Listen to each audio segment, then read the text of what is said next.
let me show you today how to change the indicator sound. So once you turn on the key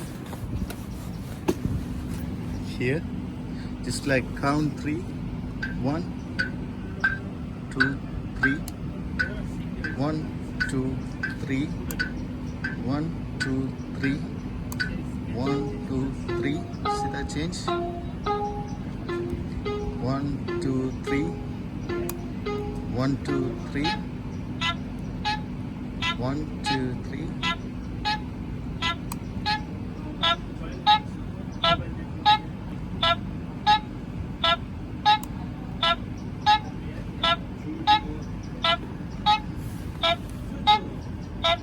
This is how you turn here 3 times, here 3 times. Then you can change the indicator noise or sound, whatever.